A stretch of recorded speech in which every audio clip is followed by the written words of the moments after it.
So me and Ben have just got in from filming, and this is the result. Check the Snotsicles on this. Oh my god, that's absolutely horrible. Oh, it's cold. So we've been out here for like, I don't know, an hour and a half, and this is the result, and it gives you an idea of why it's so difficult to operate here. All the planes are grounded. They're saying we won't fly anywhere for at least 3 days. Oh, gotta get in. So that was about 5 weeks into my trip to West Antarctica. It's one of the most isolated and stormy places on Earth, and there's nothing but ice for 1,000 miles all around. The scientists here at this camp on the Antarctic ice sheet are doing a massively important job. They're trying to find out how climate change is driving up sea levels. But what does it take to actually do science in somewhere as extreme as this?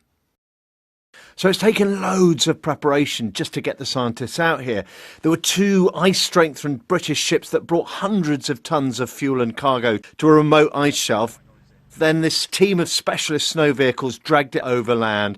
Really tough terrain, horrible weather, and all at just 10 miles an hour.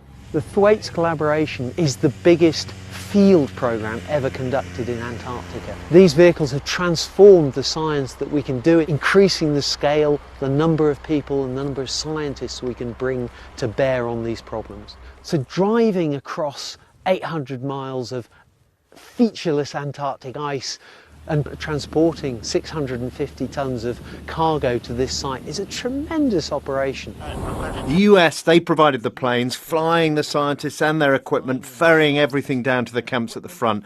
But then the really hard work began, digging snow, loads and loads of digging, because they needed to fill up this, a water container the size of a small swimming pool. This will be the most southerly jacuzzi in the world, I think. So what happened is a bank of boilers would then heat the water just below boiling point, and then they'd use that hot water to drill down through the ice. So these pictures are pretty special. They're from a kind of frontier that's changing our world, the seawater that's melting what they call the Doomsday Glacier. I was yelling and screaming like, oh my God, we're there, we're there, we're there. You can kind of see the water column narrowing and the ice coming down at you and the seafloor coming out at you, and it's just this huge rush of energy. The bed of a glacier is a place we've just really never been, and particularly right here where it starts to go afloat. So it's only by taking measurements here that the scientists can hope to get accurate predictions of how sea level's going to rise in the future, even though it did arouse the curiosity of some of the creatures that live here. So it's a really difficult, dangerous and expensive place to work. 6 people can do a huge amount, but we just truck along day from day. Nobody really knows where we are, and then we just suddenly turn up, delivering bounty. The work this year has confirmed the scientists' worst fears.